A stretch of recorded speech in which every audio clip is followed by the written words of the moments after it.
അതെ, കൈറോങ് കൗണ്ടിയോട് വിട പറഞ്ഞ് ഞങ്ങൾ അടുത്ത പ്രധാന താവളമായ സാഗയിലേക്ക് പോവുകയാണ്. അത്രത്തോളം ഒരു ഓൾട്ടിറ്റ്യൂഡ് ചേഞ്ച് ഈ യാത്രയിൽ നമുക്ക് വരും എന്നുള്ളതാണ്. എന്തായാലും ചില ബുദ്ധിമുട്ടുകൾ ഉണ്ടാകുമെന്ന് പറഞ്ഞിട്ടുണ്ട്.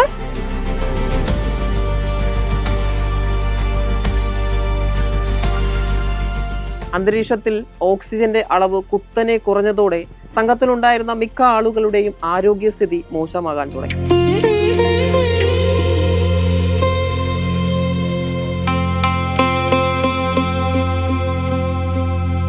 എങ്കിലും തളരുന്ന ആ ശരീരത്തെ മുന്നോട്ട് നയിച്ചത് ഒരേ ഒരു നാമമായിരുന്നു: ഓം നമഃ ശിവായ. ഓം നമഃ ശിവായ, ഓം നമഃ ശിവായ, ഓം നമഃ ശിവായ, ഓം നമഃ ശിവായ. നമസ്കാരം. കൈലാസ തീർത്ഥത്തിന്റെ 8ാം അധ്യായത്തിലേക്ക് എല്ലാ പ്രേക്ഷകർക്കും സ്വാഗതം. കഴിഞ്ഞ എപ്പിസോഡിൽ ഹൈറോങ് കൗണ്ടിയിലെ ശാന്തമായ അന്തരീക്ഷവും നൂറ്റാണ്ടുകളുടെ ചരിത്രമുറങ്ങുന്ന ബാബ ടെമ്പിളിലെ ആത്മീയ ദർശനവും വരും ദിവസങ്ങളിലേക്കുള്ള യാത്രാ തയ്യാറെടുപ്പുകളും ഒക്കെയാണ് നമ്മൾ കണ്ടത്.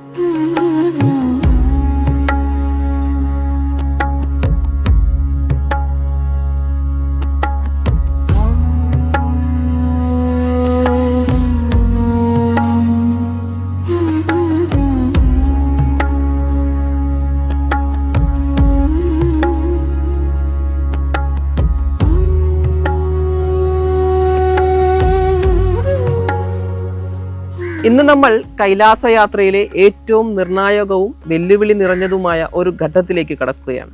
അതെ, കൈറോങ് കൗണ്ടിയോട് വിട പറഞ്ഞ് ഞങ്ങൾ അടുത്ത പ്രധാന താവളമായ സാഗയിലേക്ക് പോവുകയാണ്.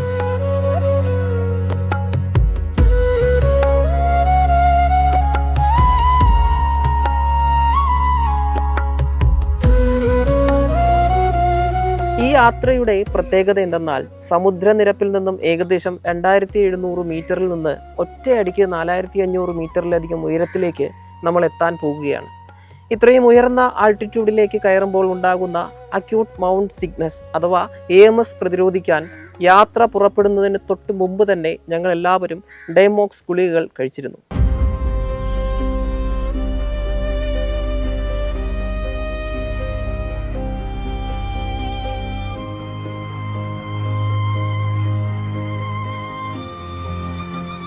അങ്ങനെ കൈറോങ് കൗണ്ടിയിൽ നിന്ന് അങ്ങനെ കൈറോങ് കൗണ്ടിയിൽ നിന്ന് നമ്മുടെ യാത്ര സാഗയിലേക്കുള്ള യാത്ര തുടങ്ങുകയാണ്. കൈറോങ് കൗണ്ടി എന്ന് പറയുന്നത് നമ്മുടെ ടിബറ്റിന്റെ ഭാഗമാണ്, ഇപ്പോൾ ചൈനയുടെ അണ്ടറിലുള്ള ഭാഗമാണ്. സോ അത് നല്ലൊരു സിറ്റിയാണ്. പക്ഷെ സാഗ എന്ന് പറയുന്നത് മാനസരോവറിന്റെ അടുത്തേക്ക് നമ്മൾ യാത്ര ചെയ്യുമ്പോഴുള്ള ഒരു ഡെസ്റ്റിനേഷനാണ്. ഹൈ ഓൾട്ടിറ്റ്യൂഡ് ഏരിയ ആണ്. ഇപ്പോൾ നമ്മൾ നിൽക്കുന്ന സ്ഥലം ഏകദേശം ഒരു 8000 അടി ഓൾട്ടിറ്റ്യൂഡിലാണ് ഉള്ളത് എങ്കിൽ സാഗയിലേക്ക് എത്തുമ്പോൾ 15000 അടിയായിട്ട് ഉയരുകയാണ്. അപ്പോൾ ഒരു 6000 അടിയുടെ ഒരു ഓൾട്ടിറ്റ്യൂഡ് ചേഞ്ച് ഈ യാത്രയിൽ നമുക്ക് ഉണ്ടാകും. അപ്പോൾ അതിനുള്ള പ്രിപ്പറേഷൻസ് ഒക്കെ എടുത്തിട്ടുണ്ട്, ടാബ്ലറ്റ്സ് ഒക്കെ കഴിച്ചിട്ടുണ്ട്.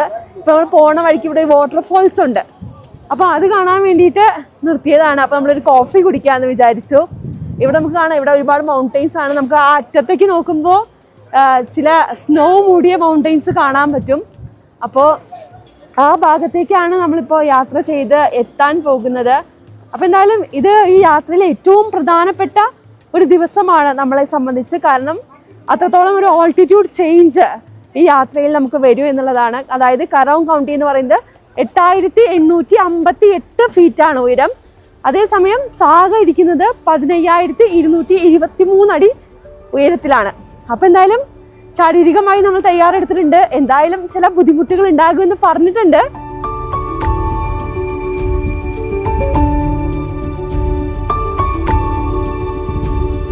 നമ്മളിവിടുന്ന് ഒരു ലാറ്റയൊക്കെ വാങ്ങി 35 യുവാനാണ് ഇവിടെ ഒരു ലാറ്റയ്ക്ക് വില. അപ്പോൾ എന്തായാലും അതിനുശേഷം, അതായത് നമ്മുടെ ഒരു 500 രൂപയുടെ അടുത്തുണ്ട് ആക്ച്വലി. എന്നിട്ട് നമ്മളിപ്പോൾ വണ്ടിയിൽ കയറാൻ പോവാണ്. വണ്ടിയിൽ കയറിയതിന് ശേഷം നമുക്ക് യാത്രയുടെ വിശേഷങ്ങൾ കാണാം.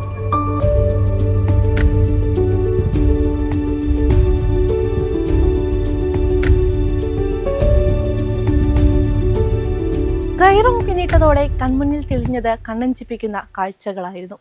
ചൈനയിലെ ഈ പാതകളെക്കുറിച്ച് എത്ര പറഞ്ഞാലും മതി വരില്ല. റബ്ബർ വിരിച്ച പോലെ മിനുസമാർന്ന ലോകോത്തര നിലവാരത്തിലുള്ള പാതകൾ, അതായിരുന്നു ചൈനീസ് വീഥികളുടെ ഏറ്റവും വലിയ പ്രത്യേകത. ഉയരമുള്ള മലനിരകൾ തുരന്നുള്ള കൂറ്റൻ തുരങ്കങ്ങളും മഞ്ഞുമൂടിയ കൊടുമുടികളും വഴിയിലുടനീളം ഒപ്പമൊഴുകുന്ന ഹിമാലയൻ നദികളും യാത്രയ്ക്ക് വലിയ ഒരു ദൃശ്യവിരുന്നാണ് ഒരുക്കിയത്.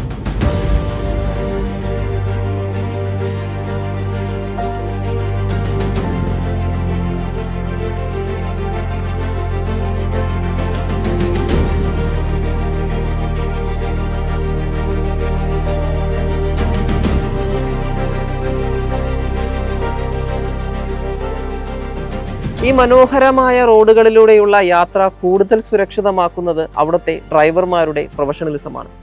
അത്യാധുനിക ബസ്സുകൾ വളരെ സ്മൂത്തായി യാതൊരുവിധ ധൃതിയോ അപകടകരമായ ഓവർടേക്കിങ്ങോ ഇല്ലാതെയാണ് അവർ ഓടിച്ചിരിക്കുന്നത്. ചൈനയിലെ അതികഠിനമായ ട്രാഫിക് നിയമങ്ങളാണ് ഇതിന് പ്രധാന കാരണം.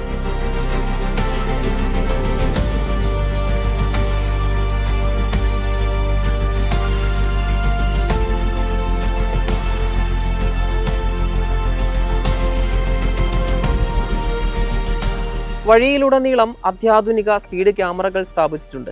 ഒരു പോയിന്റിൽ നിന്നും അടുത്ത സ്പീഡ് ക്യാമറ പോയിന്റിലേക്ക് എത്തുമ്പോൾ പാലിക്കേണ്ട കൃത്യമായ സമയപരിധിയുണ്ട്. അധികം വേഗത കുറയ്ക്കാനോ അമിത വേഗതയിൽ ഓടിച്ച് നിശ്ചിത സമയത്തിന് മുൻപ് അടുത്ത ക്യാമറ പോയിന്റിൽ എത്താനോ പാടില്ല. ഒരു സെക്കൻഡ് തെറ്റിയാൽ പോലും വലിയ തുക പിഴ ലഭിക്കും. അതുകൊണ്ട് തന്നെ ഡ്രൈവർമാർ കൃത്യമായ സമയക്രമം പാലിച്ചാണ് വാഹനം മുന്നോട്ട് കൊണ്ടുപോയത്.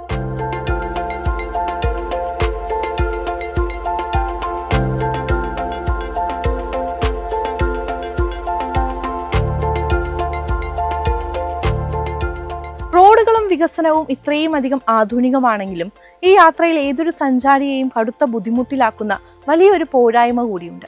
അത് ഇവിടുത്തെ ടോയ്ലറ്റ് സൗകര്യങ്ങളാണ്. കേൾക്കുമ്പോൾ അത്ഭുതം തോന്നാമെങ്കിലും ഇത്രയും ഹൈടെക് സൗകര്യങ്ങളുള്ള ചൈനീസ് ടിബറ്റിലെ ഹൈവേകളിൽ ആധുനിക ടോയ്ലറ്റുകൾ കാണാൻ കഴിയില്ല എന്നതാണ്. പൂർണ്ണമായും പഴയ ശൈലിയിലുള്ള കുഴി ടോയ്ലറ്റുകൾ മാത്രമാണ് ഈ റോഡ് അരികുകളിൽ ഉണ്ടായിരിക്കുക. ശുചിത്വം വളരെ കുറഞ്ഞ ദുർഗന്ധം വമിക്കുന്ന ഈ ടോയ്ലറ്റുകൾ ഉപയോഗിക്കുക എന്നത് പലർക്കും ചിന്തിക്കാൻ പോലും കഴിയാത്ത ഒരു കാര്യമായിരുന്നു.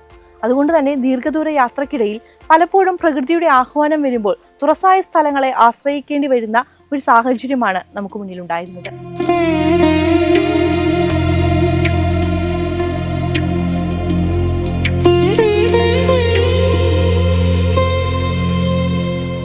നിങ്ങൾ ഈ കാണുന്ന വഴികൾ അത് കൈലാസത്തിലേക്ക് ഞങ്ങൾ നീന്തിക്കയറിയ നിമിഷങ്ങളുടെ സാക്ഷ്യമാണ്.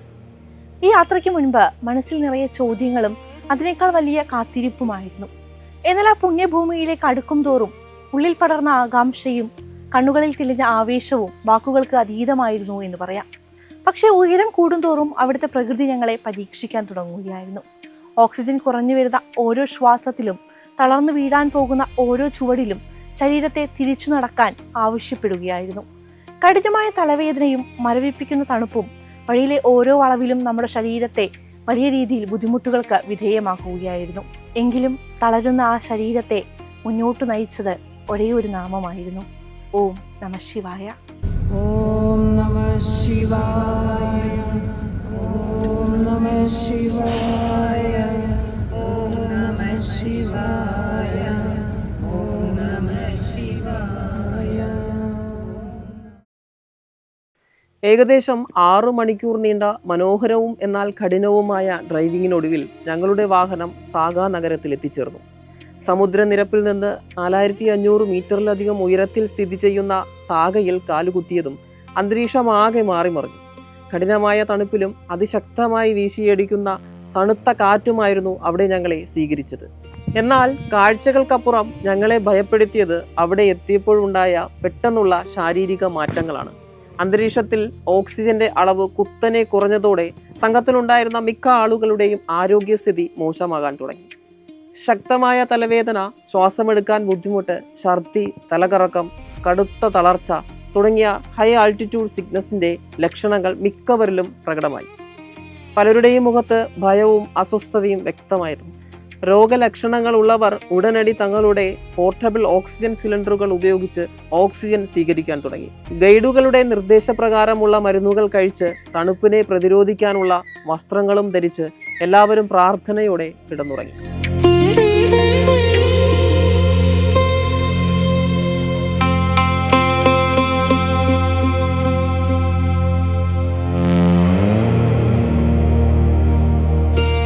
ഓം നമ ശിവായ. അങ്ങനെ നമ്മൾ 6 മണിക്കൂറിന് നീണ്ട യാത്രയ്ക്ക് ശേഷം സാഗയിലേക്ക് എത്തിയിരിക്കുകയാണ്. നമ്മൾ ഈ വീഡിയോയുടെ തുടക്കത്തിൽ പറഞ്ഞിട്ടുണ്ടായിരുന്നു 15,000 അടിക്ക് മുകളിൽ ഉയരമുള്ള സ്ഥലമാണ് സാഗ എന്ന് പറയുന്നത്.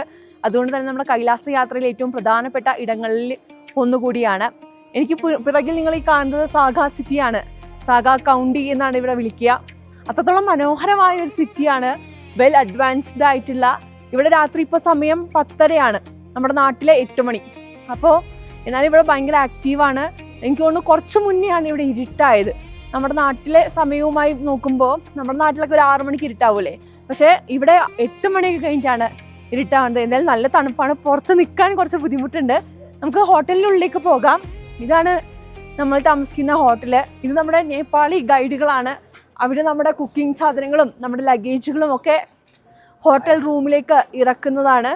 ഇതൊക്കെയാണ് നമ്മുടെ ലഗേജുകൾ. ഇതാണ് നമ്മൾ താമസിക്കുന്ന ഹോട്ടല്. ഹൈ ഓൾട്ടിറ്റ്യൂഡ് ഏരിയ ആയതുകൊണ്ട് ശ്വാസതടസ്സത്തിൻ്റെ കുറച്ച് ബുദ്ധിമുട്ടുകളുണ്ട്.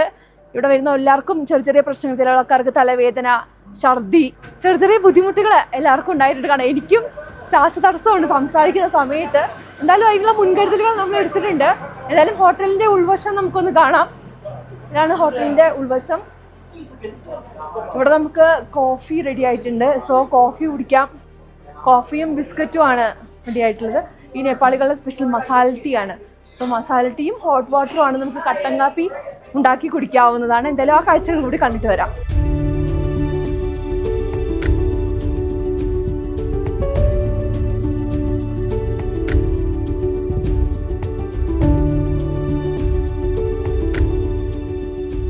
ചായയൊക്കെ കുടിച്ചു. അവിടെ നിൽക്കാൻ പറ്റാത്ത തണുപ്പാണ്. അപ്പോൾ ഞങ്ങളിങ്ങനെ റൂമിലേക്ക് പോന്നു.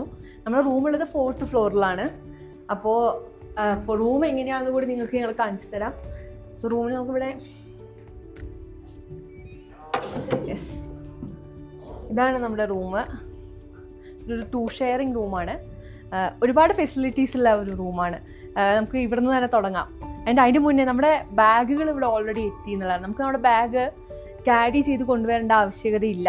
നമ്മുടെ ബാഗ് നമ്മുടെ കൂടെയുള്ള നേപ്പാളി ഗൈഡുകൾ തന്നെ നമ്മുടെ റൂമിൽ എത്തിച്ചു തരും. അത് വലിയൊരു ആശ്വാസമാണ്. കാരണം ഇപ്പം തന്നെ ഞാൻ കിതക്കുകയാണ് ഇത്രയും നടന്നപ്പോൾ. അപ്പോൾ ബാഗ് കൂടി ക്യാരി ചെയ്യുമ്പോൾ ഭയങ്കര ബുദ്ധിമുട്ടാണെന്നുള്ളതാണ്.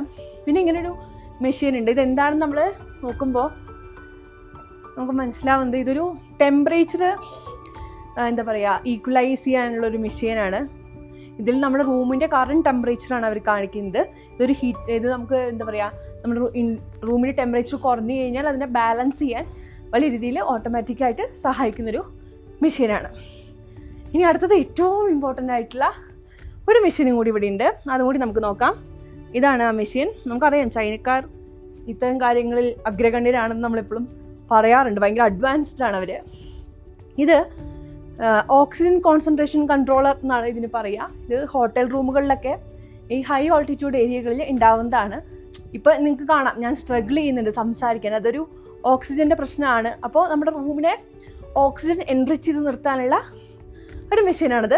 അത് ഭയങ്കര ഉറങ്ങുമ്പോഴൊക്കെ നല്ല സഹായകരമാവുന്ന ഒരു മെഷീനാണ്. ഇനി നമുക്ക് വാഷ്റൂം കൂടി ഒന്ന് കാണിച്ചു തരാം. ഇതാണ് നമ്മുടെ വാഷ്റൂം. എന്താ പറയുക, ഇതും ഭയങ്കര ടെക്നിക്കലി അഡ്വാൻസ്ഡ് ആയിട്ടുള്ളൊരു വാഷ്റൂമാണെന്ന് പറയേണ്ടി വരും. ഇത് നമ്മുടെ ടോയ്ലറ്റാണ്. ടോയ്ലറ്റ് എങ്ങനെയാണെന്ന് വെച്ചാൽ ഓട്ടോമാറ്റിക് ടോയ്ലറ്റ് ആണ് എന്നുള്ളതാണ്. കാരണം നമ്മൾ ഇരുന്നിട്ട് എണീക്കുമ്പോൾ നമ്മുടെ വെയിറ്റിൻ്റെയും കാര്യങ്ങളുടെയും അടിസ്ഥാനത്തിൽ ഇത് ഓട്ടോമാറ്റിക്കലി ഫ്ലഷ് ചെയ്യും. നമ്മളായിട്ട് ഫ്ലഷ് ചെയ്യേണ്ട ആവശ്യകതയില്ല. ഒപ്പം തന്നെ നമുക്കിവിടെ ഹീറ്ററുണ്ട്. ഈ ഹീറ്ററിൽ നിന്ന് എപ്പോഴും ചൂട് വന്നുകൊണ്ടിരിക്കും. അതിൻ്റെ ടെമ്പറേച്ചർ നമുക്ക് മുകളിൽ കാണാൻ സാധിക്കും. പിന്നെ ഇതാണ് നമ്മുടെ ഒരു ബാത്തിങ് സിസ്റ്റം. അതിലെല്ലാം സ്വിച്ചുകളാണ്. ഇതിൽ നമുക്ക് ഹോട്ട് വാട്ടർ ഉണ്ട്, കോൾഡ് വാട്ടർ ഉണ്ട്. നമ്മുടെ നാട്ടിലുള്ള ഒരു ടൈപ്പ് ഓഫ് സാധനമല്ല, എല്ലാത്തിനും സ്വിച്ചുകളാണ്. ഇവിടെ ടെമ്പറേച്ചർ ഇപ്പം ഞാൻ അമർത്തിയ വെള്ളം പോവും. അതുകൊണ്ടാണ് ഇവിടെ നമുക്ക് ഇതിൻ്റെ ടെമ്പറേച്ചർ ഇവിടെ സ്ക്രീൻ ആവും നമ്മൾ ഇത് ഓപ്പൺ ചെയ്യുന്ന സമയത്ത്. അപ്പോൾ അതാണ് വാഷ്റൂമിൽ വിഷയം. നമുക്ക് വേണ്ട എല്ലാ സാധനങ്ങളും ബ്രഷ് മുതൽ സോപ്പ്, ബോഡി വാഷ് എല്ലാം ഇവിടെ പ്രൊവൈഡ് ചെയ്യുന്നുണ്ട്. സോ ബേസിക്കലി ഇതാണ് നമ്മുടെ ഒരു റൂം. ഇത്തരത്തിലുള്ള റൂമുകളിൽ തന്നെയാണ് നമ്മൾ ഈ ജേർണിയിൽ ഉടനീളം താമസിച്ചിരുന്നത്. പക്ഷേ ഇനി അങ്ങോട്ടുള്ള റൂമുകൾ ഇത്രത്തോളം നമുക്കൊരു ലക്ഷറിയസ് ആയിരിക്കില്ല. കുറച്ചും കൂടിയും എന്താ പറയുക ഇടുങ്ങിയ സാഹചര്യങ്ങളിലേക്കുള്ളൊരു യാത്രയാണ്. അപ്പോൾ അത് നമുക്ക് വരും ദിവസങ്ങളിൽ കാണാം.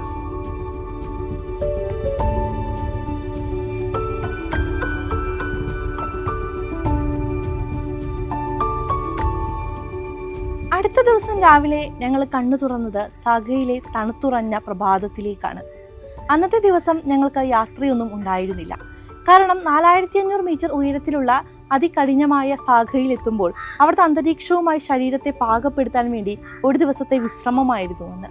വളരെ അനിവാര്യമായിരുന്നു ആ വിശ്രമമെന്ന് നമുക്കറിയാം. മാനസരോവരിലേക്ക് പോയാൽ അപകട സാധ്യത കൂടുതലാണെന്ന് മനസ്സിലാക്കിയിട്ടാണ് സാഗയിൽ ഒരു ദിവസത്തെ റെസ്റ്റ് നമ്മൾ രൂപപ്പെടുത്തിയിട്ടുണ്ടായിരുന്നത്. അതുകൊണ്ട് തന്നെ രാവിലെ നല്ല ചൂടുള്ള പ്രഭാത ഭക്ഷണമൊക്കെ കഴിച്ചതിന് ശേഷം ശരീരം അന്തരീക്ഷവുമായി പൊരുത്തപ്പെടുന്നതിനായി ഞങ്ങളൊരു അക്ലമൈറ്റൈസേഷൻ വാക്കിന് പോവുകയായിരുന്നു. വേഗത്തിൽ നടക്കാതെ വളരെ പതുക്കെ മാത്രം നടന്നുകൊണ്ട് പ്രകൃതിയുമായി ഒരു സമ്പർക്കത്തിലെത്തുക എന്നത് തന്നെയായിരുന്നു ഈ അക്ലമൈറ്റൈസേഷൻ വാക്കിന്റെ ലക്ഷ്യമെന്ന് നമുക്ക് പറയാം.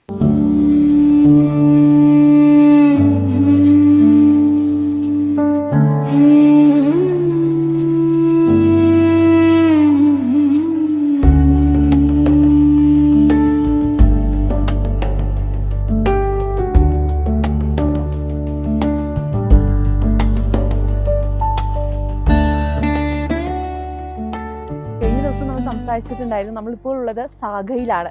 സാഗ എന്ന് പറയുന്നത് 15000 അടിക്ക് മുകളിലുള്ള ഒരു പ്രദേശമാണ്. അതുകൊണ്ട് തന്നെ ശാരീരിക ബുദ്ധിമുട്ടുകളെ കുറിച്ചിട്ടൊക്കെ കഴിഞ്ഞ എപ്പിസോഡുകളിൽ പറഞ്ഞിട്ടുണ്ടായിരുന്നു.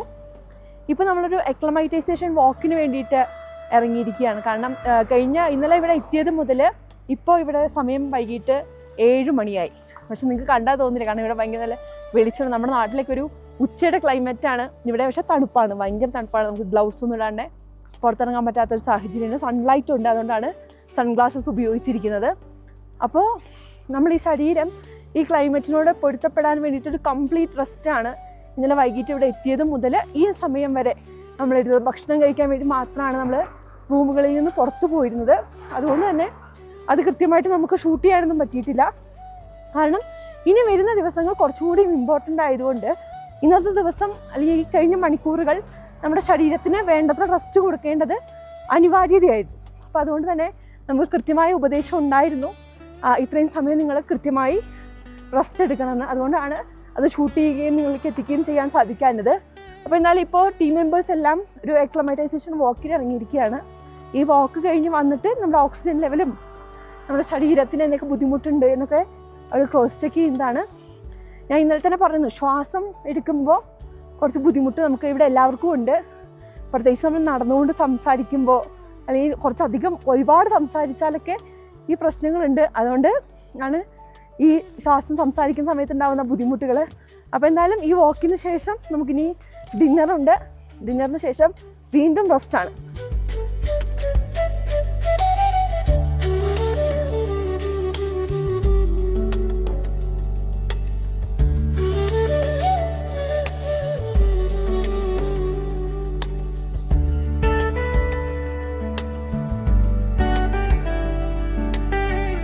നടത്തത്തിനിടയിൽ സാഗയിലെ പ്രാദേശിക വിപണിയിലൂടെ ഞങ്ങൾ കടന്നുപോയി.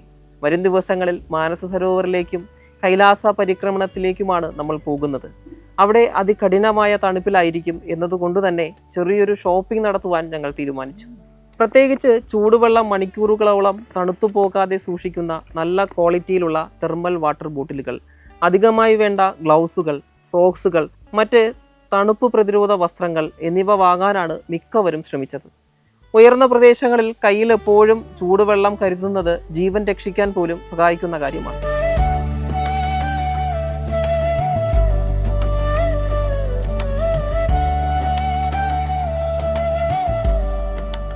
ചേട്ടാ, ഈ വാക്കിന് പിന്നിലുള്ള ലക്ഷ്യം എന്തായിരുന്നു?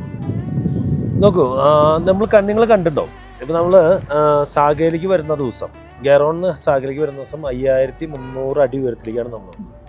അപ്പോൾ തുടക്കത്തിൽ നമ്മൾ ഡൈമോസ് കഴിക്കാൻ പറയുമ്പോൾ പോലും ചിലർ വിമുഖത പറഞ്ഞ് ഞാൻ ഇംഗ്ലീഷ് മരുന്ന് കഴിക്കില്ല എന്ന് പറഞ്ഞ ആൾക്കാർ പറയും. അത് കഴിഞ്ഞ് വണ്ടി പതുക്കെ ഹൈറ്റ് വയ്ക്കും തോറും ഓരോരുത്തരായിട്ട് ലക്ഷണങ്ങൾ കാണിക്കാൻ തുടങ്ങി. ഇന്നലെ രാത്രി നിങ്ങൾ കണ്ടതാണ്, ഒരു ഹൊറിബിൾ നൈറ്റ് ആയിരുന്നു. പലരും വളരെയധികം അക്ലമറ്റൈസേഷൻ പ്രോബ്ലം സർവൈവ് ചെയ്യാൻ ഭയങ്കരമായിട്ട് ബുദ്ധിമുട്ടി. ഛർദി ഉണ്ടാവും, വയറിളക്കം ഉണ്ടാവും, പിന്നെ തലപൊന്താത്ത അവസ്ഥ ഉണ്ടാവും, തലവേദന ഉണ്ടായിരിക്കും, തളർന്നു പോകുന്ന അവസ്ഥ ഉണ്ടാവും, കുറച്ച് ലാഗ് ഉണ്ടാവും. അങ്ങനെ ഒരുപാട് പ്രശ്നങ്ങൾ അക്ലമറ്റൈസേഷൻ്റെ ഭാഗമായിട്ട് വരും. അപ്പോൾ നമ്മൾ അവിടുന്ന് മരുന്ന് കൊടുത്തും അവരെ ഭക്ഷണം നിർബന്ധമായി കഴിപ്പിച്ചൊക്കെ റിവൈവ് ചെയ്തു. ഇന്ന് നമ്മൾ പൂർണ്ണമായിട്ട് വിശ്രമം കൊടുത്തു. അപ്പോൾ കാലത്തൊന്നും സാധാരണ പല ഏജൻസികളും പിറ്റേ ദിവസം രാവിലെ മാനസരോവറിലേക്ക് കൊണ്ടുപോകാൻ. അപ്പോൾ കൈലാസത്തിൻ്റെ ആദ്യ ദർശനം കിട്ടുന്നത് നാളെ ആയിരിക്കും. മാനസരോവർ പോകുന്ന സമയത്ത് നമ്മൾ തളർന്ന അവശരായി ആകെ വിഷമത്തിലാണ് പലരും ദർശനം എടുക്കുക. പക്ഷേ ഇത്തവണ എന്താണെന്ന് നമ്മൾ ഒരു ദിവസം നിന്ന് എല്ലാവരും ഉച്ച കഴിഞ്ഞപ്പോഴേക്കും എല്ലാവരും ഉഷാറായി. അപ്പോൾ ആ ഉഷാറായപ്പോഴും തന്നെ പകൽ മുഴുവൻ കിടന്നുറങ്ങായിരുന്നു. അപ്പോൾ അത് മാറ്റി ഒരു നാച്ചുറൽ ആയിട്ടുള്ള, അപ്പോൾ നമ്മുടെ ഇവിടുത്തെ റൂമുകളിൽ ഓക്സിജൻ ഉണ്ട്. അപ്പോൾ ഹൈ ഓക്സിജൻ കണ്ടന്റ് റൂമിന് ടെമ്പറേച്ചർ ബാലൻസ് ചെയ്തിട്ട് ഹീറ്റർ വെച്ചിട്ടാണ് ബാലൻസ് ചെയ്തിരിക്കുന്നത്. അപ്പോൾ അതിൽ നിന്ന് മാറിയിട്ട് റിയൽ കണ്ടീഷനിലേക്ക് അവരൊന്ന് ഇറക്കി പൊരുത്തപ്പെടുക എന്നുള്ളതാണ് അല്ലേ. 1 കിലോമീറ്റർ നടന്നു വന്ന ആൾക്കാരെ നിങ്ങൾ നോക്കിയോളൂ, നാളെ അവർ യാത്ര ചെയ്യാൻ പെർഫെക്റ്റ്ലി ഫിറ്റ് ആണ്. ഇനിയിപ്പോൾ നമുക്ക് ഒരാൾ പോലും അസുഖം ബാധിച്ചു കിടക്കുന്നില്ല. അപ്പോൾ ഈ നാണത്തത്തിന്റെ പിന്നിലുള്ള രഹസ്യം അത് തന്നെയാണ്. നാളെ നമ്മളെ കാത്തിരിക്കുന്നത് എന്തൊക്കെയാ? നാളെയാണ് നമ്മുടെ ആദ്യ കൈലാസ ദർശനം സൗത്ത് ഫേസിന്റെ കിട്ടാൻ പോകുന്നത്. നമ്മൾ മാനസരോവറിലേക്ക് അടുക്കുന്ന സമയത്ത് മാനസരോവർ ലേക്ക് നാളെ കാണും. ആ കാണുന്നതിന് സമയത്ത് തന്നെ നമ്മൾ ആദ്യമായിട്ട് കൈലാസം കാണും. അത് വളരെ എക്സൈറ്റ്മെന്റ് ആയിട്ടുള്ള സംഭവമാണ്. യാത്രയിൽ എല്ലാവരും അവിടുന്ന് അങ്ങോട്ട് യാത്രയുടെ രൂപവും ഭാവവും ഒക്കെ മാറും. കാരണം പിന്നെ എല്ലാവരും വളരെ ഭക്തിസാന്ദ്രമായിട്ടുള്ളൊരു യാത്രയായിരിക്കും. പിന്നെ നമ്മൾ നാളെ എനിക്ക് തോന്നുന്നത് ഇപ്പോൾ കഴിഞ്ഞ തവണത്തേക്കാൾ കുറച്ച് റെസ്ട്രിക്ഷൻസ് വന്നിട്ടുണ്ട്. നമ്മൾ ഈ മണ്ണിന്റെ തീരത്തൊക്കെയാണ്, മണ്ണുകൊണ്ടുണ്ടാക്കിയ വീടുകളിലൊക്കെയാണ് നമ്മൾ കഴിഞ്ഞ തവണയൊക്കെ നിർത്തിയിരുന്നത്. ഇത്തവണ അവരത് സമ്മതിക്കുന്നില്ല, ഹോട്ടലുകൾ തന്നെയാണ്.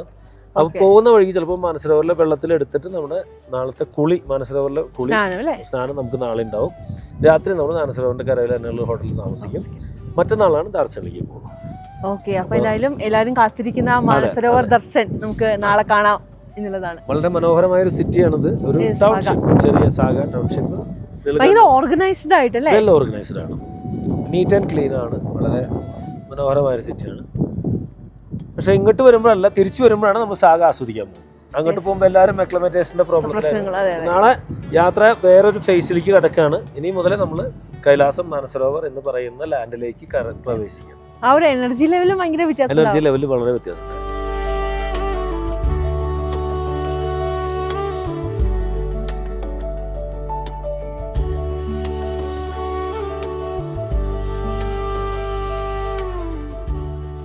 ഈ ഘട്ടത്തിൽ നമ്മൾ പ്രത്യേകമായി ഓർക്കേണ്ടതും നന്ദിയോടെ സ്മരിക്കേണ്ടതുമായ ഒരു കൂട്ടരുണ്ട്. ഞങ്ങളുടെ കൂടെയുള്ള നേപ്പാളി കുക്കടങ്ങുന്ന ഞങ്ങളുടെ ഗൈഡുകളുടെ ടീമാണത്. തീർച്ചയായും നമുക്ക് പറയാം, വീടുകളിൽ നിന്ന് ആയിരക്കണക്കിന് കിലോമീറ്ററുകൾ അകലെയാണ് ഞങ്ങളെങ്കിലും ഞങ്ങൾക്ക് ഏറ്റവും വലിയൊരു ആശ്വാസമായിരുന്നു ആ ഒരു ടീം എന്ന് പറയുന്നത്. ഓക്സിജൻ പോലും കുറവുള്ള -ഡിഗ്രിയിലേക്ക് താഴ്ന്ന അതികഠിനമായ ആ കാലാവസ്ഥയിൽ അവർ നമുക്കായി ചെയ്യുന്ന സേവനം വിവരണാതീതം തന്നെയാണ്. നമ്മൾ ഹോട്ടൽ മുറികളിൽ വിശ്രമിക്കുമ്പോഴും അതിരാവിലെ തണുത്തുറഞ്ഞ വെള്ളത്തിൽ പാത്രങ്ങൾ കഴുകി നമുക്കായി നല്ല നാടൻ ഇന്ത്യൻ വിഭവങ്ങളും ചൂടുള്ള സൂപ്പുകളും അവർ തയ്യാറാക്കി തരികയായിരുന്നു. അതികഠിനമായ ഈ യാത്രയിൽ നമ്മുടെ ആരോഗ്യം നിലനിർത്തുന്നതിന് അവർ സ്നേഹത്തോടെയും ആത്മാർത്ഥതയോടെയും വെച്ചു വിളമ്പുന്ന ആ ഭക്ഷണത്തിന് വലിയൊരു പങ്ക് തന്നെയാണ് ഉള്ളത്. തണുപ്പിൽ തളർന്നു പോകുമ്പോൾ വയറിനും മനസ്സിനും ആശ്വാസം നൽകുന്ന ആ ചൂട് ഭക്ഷണത്തിന് പിന്നിൽ പ്രവർത്തിക്കുന്ന ആ സഹോദരങ്ങളോട് എത്ര നന്ദി പറഞ്ഞാലും മതിയാകില്ല എന്നുള്ളതാണ്.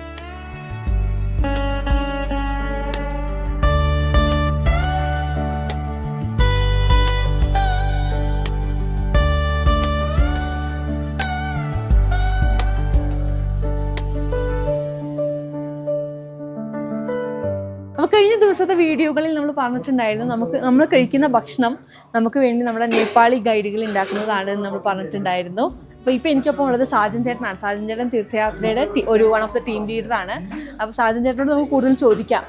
സാജൻ ചേട്ടൻ, ഇത് ആരാണ് നമുക്ക് വേണ്ടി ഫുഡ് കുക്ക് ചെയ്യുന്നത്? ഗൈഡുകളാണോ അതോ കുക്കിനായിട്ട് വേറെ ആൾക്കാരുണ്ട്. പക്ഷെ അവർ നമ്മളെ എന്താ പറയുക, നമ്മളെ സാധനങ്ങൾ ലഗേജുകൾ നിറയ്ക്കാനും എല്ലാത്തിനും ഹെൽപ്പ് ചെയ്യുന്നതാണ്. അത് ഈ കിച്ചൺ ഐറ്റം നമ്മൾ ത്രൂ ഔട്ട് നമ്മളെ കിച്ചൺ നമ്മളെ കൂടെ തന്നെ ഉണ്ടാവും. തിരിച്ചു വരുന്നവരെ, നേപ്പാളിലെത്തുന്നവരെ അവരെ കിച്ചൺ സാധനങ്ങളൊക്കെ നമ്മൾ ട്രക്കിൽ നിറച്ചിട്ട് നമ്മളെ കൂടെ തന്നെ ഉണ്ടാവും. നമ്മൾ കഴിക്കുന്നതിൽ കൂടുതലും കുറച്ച് ഇന്ത്യൻ ടച്ചുള്ള ഫുഡുകളുണ്ട്. അപ്പോൾ നമ്മൾ പറഞ്ഞിട്ട് ചെയ്യിക്കുന്നതാണ് ഇന്ത്യൻ ടച്ചുള്ള ഫുഡ് വേണമെന്നും. പിന്നെ കുറേ വെജിറ്റബിൾസ് ഒക്കെ ചൈനീസ് മിക്സഡ് വെജിറ്റബിൾസ് മാക്സിമം നമ്മളെ ഇന്ത്യൻ ടച്ചിലേക്ക് കൊണ്ടുവരാൻ ഞങ്ങൾ നോക്കുന്നുണ്ട്. ഇതിപ്പോൾ ആദ്യം ഇത് നമ്മുടെ ഫുഡ് തരുന്ന ഏരിയയാണ്. ഇവിടെ നമുക്ക് ഫ്രെയിംസ് ഉണ്ടാക്കി വെച്ചിട്ടുണ്ട്. നമുക്ക് എന്തെങ്കിലും സ്നാക്സ് അവർ ഫുഡിന് ഇവിടെ തരാറുണ്ട്. സോ ഇന്നത് ഫ്രെയിംസ് ആണെന്ന് തോന്നുന്നു. ഇവിടെ നമ്മൾ കഴിക്കുന്ന ഗ്ലാസ്, ഒപ്പം തന്നെ ബൗള്, നമ്മൾ സൂപ്പാണെങ്കിലും കറി ആണെങ്കിലും ഒക്കെ നമുക്കിവിടെ ഈ ബൗളിലാണ് നമ്മൾ എടുക്കുന്നത്. അതൊക്കെ ഇവിടെ ഉണ്ട്. ഹായ് ഭയ്യ, നാം ക്യാ ഹേ? നൂറി. നൂറി നൂറി ദായ്. നൂറി ലായ്. ഓക്കെ, ഡായ്. ഓക്കെ. ഇവരൊക്കെ നേപ്പാളിൽ നിന്ന് നമ്മുടെ ഒപ്പം വന്നിട്ടുള്ള ആളുകളാണ്. ഇവിടെ രണ്ട് ചേട്ടന്മാര് പച്ചക്കറി കഴിയുന്നുണ്ട്. ये क्या बनाने के लिए है?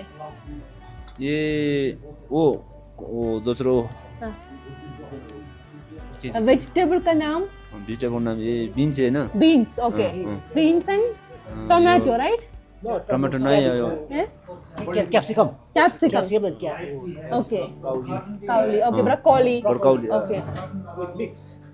ഓക്കെ ആപ്പിൾ ഉണ്ട്. നമുക്കിവിടെ എന്നും ഫ്രൂട്ട്സ് തരുന്നുണ്ട് ഇവർ നമ്മുടെ ഫുഡിൻ്റെ ഒപ്പം. ചിലപ്പോൾ ഫ്രൂട്ട് ഒരുപാട് ഫ്രൂട്ട്സ് ഒന്നും കട്ട് ചെയ്തിട്ട് അല്ലെങ്കിൽ ഏതെങ്കിലും ഒരു ഫ്രൂട്ടെങ്കിലും ഡെയിലി നമുക്കൊരു മീലിൻ്റെ ഒപ്പം കിട്ടുന്നുണ്ട്. ഈ ആപ്പിൾ നമുക്ക് കാണുമ്പോൾ തന്നെ അറിയാം നല്ല ക്വാളിറ്റിയുള്ള ആപ്പിൾസാണ്. നമ്മുടെ സാധാ ആപ്പിൾസിനേക്കാൾ കുറച്ചും കൂടി ഫ്രഷ് ആയിട്ടുള്ള നല്ല ക്വാളിറ്റിയുള്ള ആപ്പിൾസാണ് ഇവർ നമുക്ക് പ്രൊവൈഡ് ചെയ്യുന്നത്. ആക്ച്വലി നമുക്ക് നമ്മുടെ ഒരു എനർജി ബൂസ്റ്റ് ചെയ്യുന്ന വലിയൊരു ഘടകം ഇവിടുത്തെ ഫുഡാണ്. സോ അതുകൊണ്ട് തന്നെ അത്രത്തോളം ക്വാളിറ്റി അവർ അതിൽ മെയിൻറ്റെയിൻ ചെയ്യുന്നുണ്ട്. പിന്നെ ഇപ്പം അവർ പറഞ്ഞു എല്ലാ വെജിറ്റബിൾസും ബ്രൊക്കോളി ഉണ്ട്, ബീൻസ് ഉണ്ട്, കാപ്സിക്കം ഉണ്ട്, എല്ലാം മിക്സ് ചെയ്തിട്ടുള്ളതാണ് നമ്മുടെ മീൽസ് എന്ന് പറയുന്നത്. ഇനി നമുക്ക് കിച്ചണിലേക്ക് ഒന്ന് പോയി നോക്കാം. ആൻഡ് ഇതാണ് കിച്ചൺ. നമ്മൾ താമസിക്കുന്ന ഹോട്ടലുകളിൽ ഇവർ കിച്ചൺ സെറ്റപ്പ് ചെയ്യും. ആ സാധനങ്ങളെല്ലാം അവർ ക്യാരി ചെയ്ത് വരുന്നുണ്ട്. സോ ഇത് കിച്ചണാണ്. ഇവിടെ നമ്മുടെ ചേട്ടൻ സൂപ്പ് ഉണ്ടാക്കുന്ന തിരക്കിലാണ്. तुम्हारा नाम क्या है भैया? Nakpa. नागपा. Sherpa. शेरपा. सूप ഉണ്ടാക്കും. Mushroom soup. Mushroom soup, yeah. Okay. वो paneer chilli. Yeah, it's fried chili. Fried chilli. Ghana fried paneer. Fried paneer. Okay. Main chef कौन है? Main chef. Main chef. Yeah. तुम. മെയിൻ ഷെഫ് ഭഗവാനാണ് സത്യം. അത് ഇവിടെ ആരോട് ചോദിച്ചാലേ തന്നെയാണ് പറയാം. Main chef. ये है. नाम क्या है भैया? PK. पीके. Sherpa. ओके. या आज का स्पेशल क्या है? As ka special dish, we have like make palak paneer, palak paneer, also mushroom soup, mushrooms. like a kind of star for wheat soup. It's that things, not much more.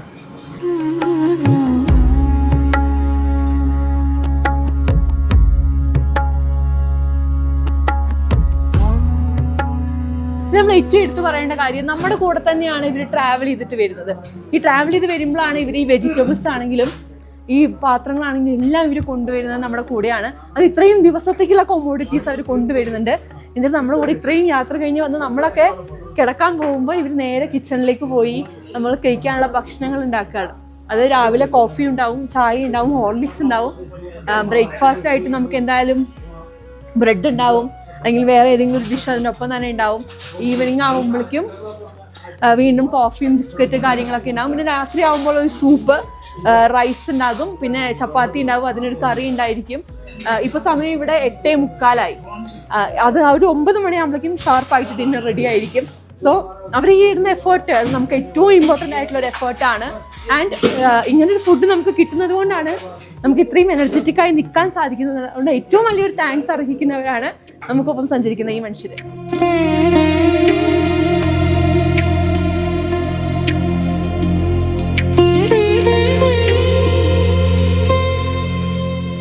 നാളെയാണ് ആ പുണ്യദിനം. മാനസ സരോവറിൻ്റെ ആത്മീയ തീരത്തേക്ക് നാളെയാണ് നമ്മൾ യാത്ര തിരിക്കുന്നത്. അതെ, കൈലാസനാഥന്റെ പാദപത്മങ്ങളിലേക്ക് ഇനി ദൂരം വളരെയധികം കുറവാണ്. ആ ആകാംക്ഷയിൽ തന്നെയാണ് യാത്രികർ എല്ലാവരും ഉണ്ടായിരുന്നത്. എന്തായാലും മാനസരോവറിന്റെ ദിവ്യ കാഴ്ചകളും കൈലാസനാഥന്റെ കൂടുതൽ വിശേഷങ്ങളുമായി നമുക്ക് അടുത്ത അധ്യായത്തിൽ കാണാം. നമസ്തേ.